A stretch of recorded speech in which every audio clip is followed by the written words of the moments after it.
সামনে ভোট, তাতে কি?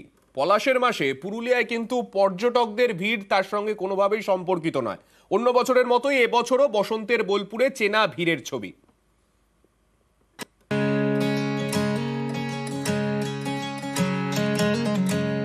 পলাশের এই যে চারিদিকে যে রঙের মেলা, এটা দেখার জন্যই ছুটে আসা শুধু কলকাতা থেকে। আগুন ফাগুন দুটোই লেগে গেছে মনে মনে। চৈত্রের পুরুলিয়ায় পলাশ বিলাস, গাছে গাছে রক্ত পলাশ। দেখলেই মনে হয় লাল পলাশের দেশে যাই। পুরুলিয়া এখন মন পলাশের পদাবলী। পলাশের উদ্দেশ্যেই আসা, গাড়িতে যে এলাম দেখলাম সুন্দর দুপাশে পলাশের বাগান, খুবই ভালো লাগলো। সামনেই লোকসভা ভোট, 19শে এপ্রিল থেকে শুরু। প্রথমে উত্তরবঙ্গের জেলাগুলিতে, তারপর দক্ষিণবঙ্গে ভোট। কিন্তু তাতে কি, ভোটের জন্য ঘুরতে যাওয়া থামছে না। আর ঘুরতে যাওয়ার ক্ষেত্রে পুরুলিয়া ভোট পাচ্ছে বিপুল। হোটেল থেকে হোমস্টে সব বুকড। ভোটের মরশুমেও জমজমাট পুরুলিয়ার পর্যটন। এটা একটা কোইন্সিডেন্স যে এই সময়টা ভোট শুরু হয়েছে আমাদের।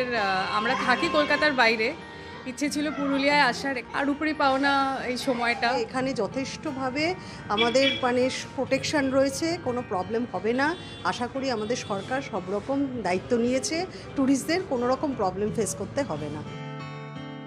অযোধ্যা থেকে বড়দ্বি, মুরগুমা হোক কিংবা বাগমুন্ডি, বসন্তের পুরুলিয়া পলাশে লাল। তাই ভোটের বাজারেও পর্যটকদের ঢল।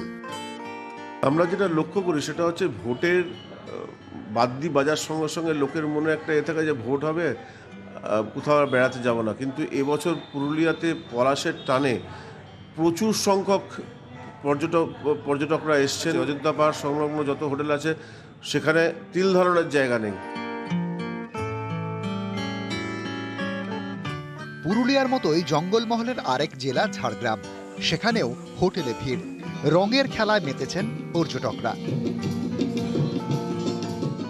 ভোট আর দোল, বিশেষ করে এই দুটো অকেশনের জন্য আমাদের ঘুরতে আসা। তবে শুধু রুম পাওয়া নিয়ে যেটুকু সমস্যা হচ্ছে, আদারওয়াইজ এমনি ঘোরার জন্য কোনো সমস্যা হচ্ছে না। একই ছবি বোলপুরেও। বসন্ত উৎসব এলেই শান্তিনিকেতন টানে। এবারও একই ছবি। আসলে ঘুরতে এসেছি, অবশ্যই শান্তিনিকেতনটা দেখতে এসেছি। এটা ফার্স্ট টাইম ভিজিট আমার, তো অবশ্যই খুব ভালো লাগছে। প্রতিবারের মতো এবারও অনেকেই দোলের সোনা ঝুড়িতে। সেখানে ঝুড়ি ঝুড়ি সোনা মাখা হাসি, রাশি রাশি দোলে রাঙা হাসি।